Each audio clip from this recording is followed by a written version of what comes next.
parents scrambled to change the mind of a top administrator after the first mention that Carmel Clay Schools may need to close an elementary.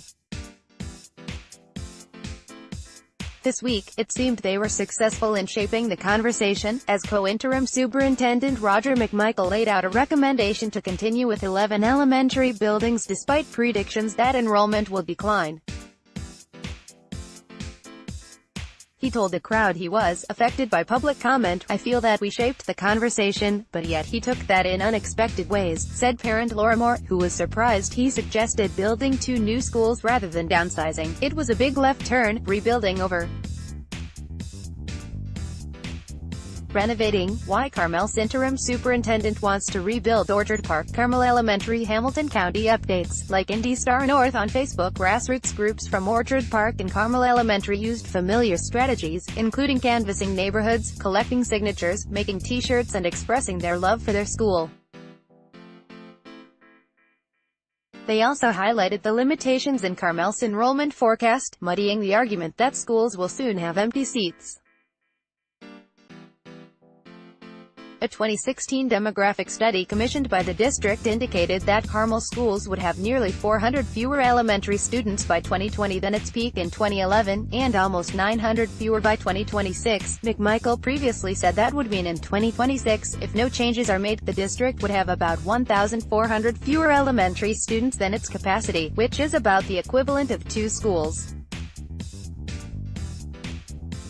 In a 9-page packet of research gathered by Orchard Park Elementary United, parents pointed out the study did not list a margin of error. So, they looked back to see how accurate the district's 2011 study turned out to be. The 2011 study predicted Carmel would have 6,669 K-5 students in 2016. In reality, the district had 6,948, 279 more students than expected. "If they would have closed a school because of that projection, we would have been in bad shape today," said resident Elise Lindstrom. The study includes a detailed description of the process used, including some assumptions made by the demographer.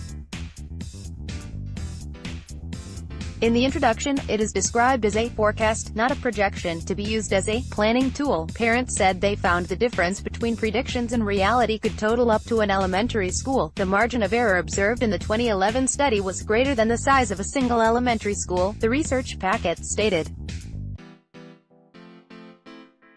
"There is significant risk of making a wrong decision based on forecasted data." By photo, parents wearing "Save Orchard Park Elementary" shirts sit in the crowd during the May 21 Carmel School Board meeting. Photo, Emma Kate Fitas, Indy Star. When asked if these questions about the demographic study specifically influenced his recommendation, McMichael said in an email, "No." On Monday he recommended the board approve tearing down Carmel Elementary after constructing a new building at its current location, and closing Orchard Park Elementary after building a new school on Clay Center Road. That would move the long-standing school across North Meridian Street, about 5 miles northwest of where it currently stands at 10404 Orchard Park Drive. After the meeting, McMichael told Indy Star he initially was trying to solve 2 problems, a need for a school on the west side and potentially needing one fewer school as enrollment declines. Over the past 6 weeks, he said he decided the 2 problems should be separated. "As I continued to consider this issue, my feeling is that we definitely need a school at the current Carmel Elementary site, and I believe we also need a school on the near west side, regardless of what the enrollment is," he said. McMichael said it could be 5 to 10 years before the issue of dropping enrollment reopens the conversation about school closure.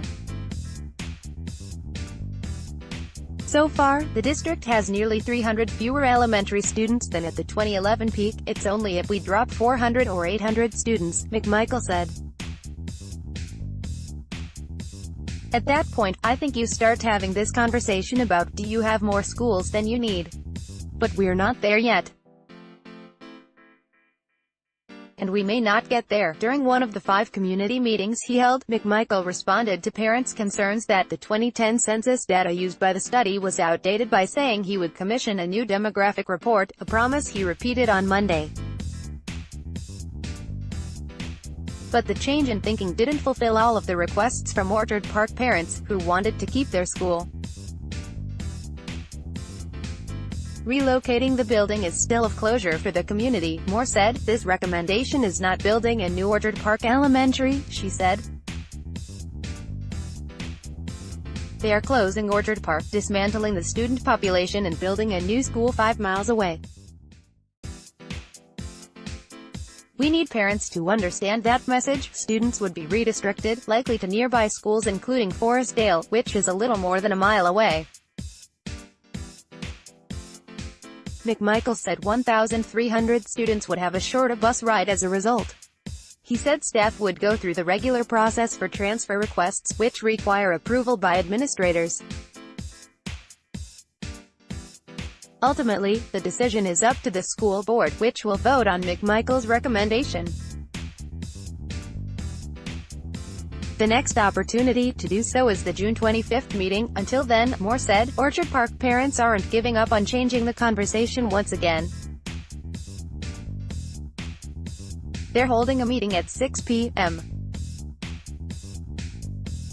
May 30th at the elementary school playground. We are anxious to continue the conversation with the school board, she said. I feel that the dialogue has room for growth. We want to participate as much as we can so we know our voices are heard. Call Indy Star reporter Emma Kate Fetas at 317-513-7854. Follow her on Facebook and Twitter. Read or share the story. https://indy.st/2if2u5